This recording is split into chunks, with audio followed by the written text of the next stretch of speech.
Hola con todos mis oyentes, espero que se encuentren bien. El día de hoy queremos hablarles sobre un tema muy importante en el país, como es la deficiencia educativa. En esta ocasión hemos invitado a un grupo del Colegio Alexander von Humboldt. Hola Valeria, ¿qué tal? Hablemos sobre la educación en la época de pandemia. Como todos sabemos, el Perú no estaba preparado para afrontar la pandemia. No solo me refiero al ámbito de la educación. Es muy cierto lo que nos comentas, Luciana.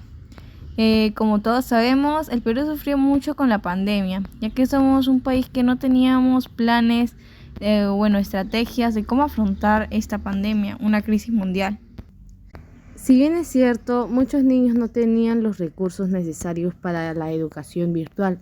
Muchos no tenían internet, no tenían laptop, no tenían celular, dejando así a muchos niños sin educación, haciendo que estos niños que llegaran a trabajar, ya que también atravesamos una crisis económica. Entonces, estos niños dejaban la educación para apoyar a sus familias, exponiéndose a contagio. Es muy cierto también lo que nos comenta. Sí, muchos niños dejaron de estudiar, pues como nos dices, por falta de recursos, ya que en zonas rurales o personas que no tenían los recursos, que sería como el internet, un celular, una laptop, no podían brindarle a sus hijos y ya que pasábamos una crisis económica, no había también cómo comprar esos recursos.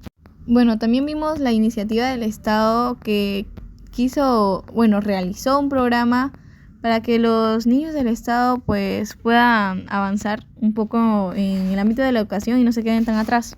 Sí me acuerdo mucho del programa Aprendo en Casa, en el cual sí habían niños que mostraban su interés por seguir aprendiendo, como también había niños que no querían y no le daban importancia al programa. En conclusión, el Perú no estuvo preparado como país para afrontar una pandemia como en el año 2020. O sea, lo que trato de decir es que el Perú no tuvo las herramientas necesarias para que la educación de los niños y los jóvenes sean del mismo nivel como en la presencialidad. Y por esto fueron los pésimos resultados que tuvimos como país en el tema de la educación inicial, primaria, secundaria y niveles superiores. Debido a que algunos jóvenes no tenían mucho interés en sus clases virtuales, no le prestaban atención a los profesores, no hacían las tareas, se olvidaban los exámenes, o se salían de las clases o no ingresaban porque no les importaba. Y en las zonas rurales, este tema de mala educación era peor porque incluso los alumnos no tenían acceso a un celular para ingresar a sus clases virtuales. Luego de la pandemia, cuando regresaron a las clases los alumnos, los profesores se dieron cuenta que no tenían el mismo nivel que deberían tener un alumno de su grado y tenían que bajarle el nivel a las clases, a los exámenes, las tareas y todo lo demás porque no podían algunos alumnos con ese nivel y tuvieron que pasar años para que recién tuvieran el nivel para hacer las clases que deberían tener normalmente, ya que algunos alumnos no le tomaron atención a las virtualidades y todo eso. Hola, me presento, soy la alumna Thais y opino que lo que nos comentó mi compañera es verdad. Muchos niños no estudiaron en todo el tiempo de pandemia por falta de recursos. Por lo tanto, la Comisión Permanente del Congreso de la República ha dado la Ley General de Educación, Ley número 28044, donde en el artículo 3 nos dice que la educación es un derecho fundamental de la persona y de la sociedad. El Estado garantiza el ejercicio del derecho a una educación integral y de calidad para todos. Pero por lo dicho al principio, esta ley no se pudo cumplir completamente. Sin embargo, en el artículo 4 nos habla que la educación es un servicio público, siempre y cuando el Estado lo dé. Es gratuito en todos sus niveles y modalidades de acuerdo a lo establecido en la Constitución Política y en la presente ley. También se complementan programas de alimentación, salud y entrega de materiales educativos obligatoriamente.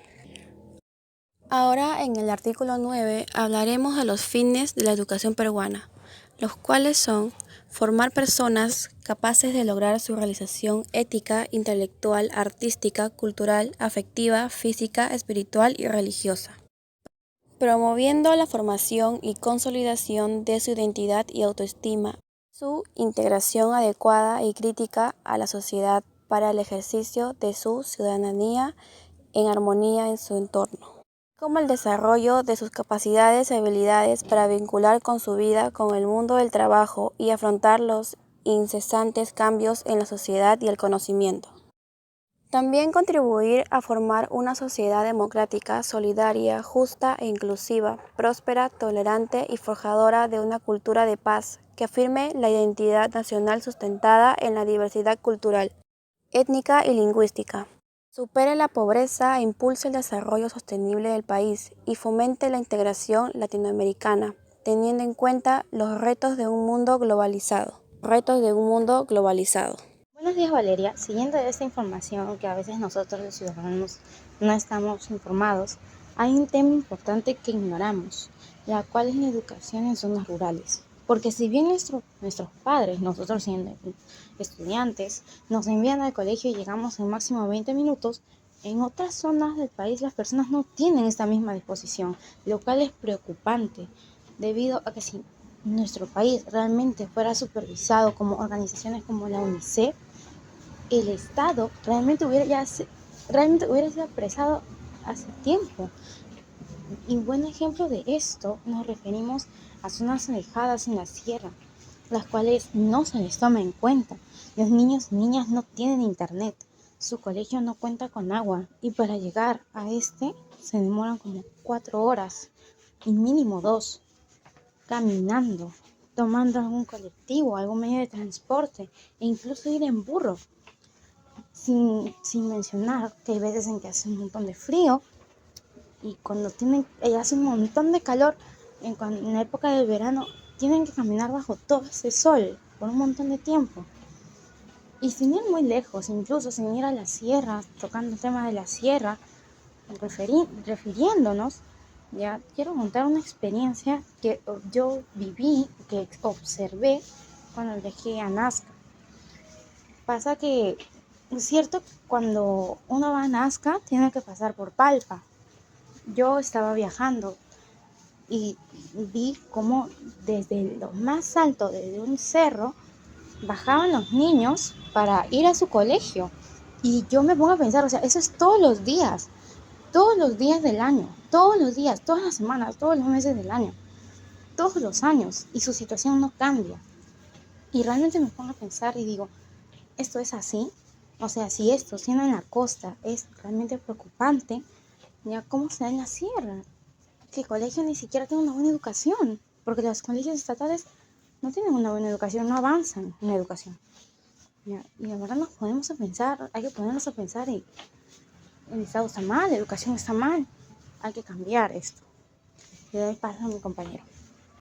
Bueno, muchas gracias a este grupo de estudiantes que la verdad es que sí, todo lo que nos comenta es cierto. La educación acá en el Perú está muy por debajo de lo que debería de ser. También pues espero que esta información también le llegue a los otros estudiantes, ¿no? Como ustedes de sus edades, para que puedan estar más informados y tal vez para que se preocupen más por la problemática que hay, ya que en esta generación de hoy en día pues no le toman mucha importancia a esas cosas, ¿no? Le damos importancia a otras cosas. Y bueno, agradezco su participación, de verdad me ha gustado tenerlos acá. Muchas gracias y espero tenerlos en otra oportunidad.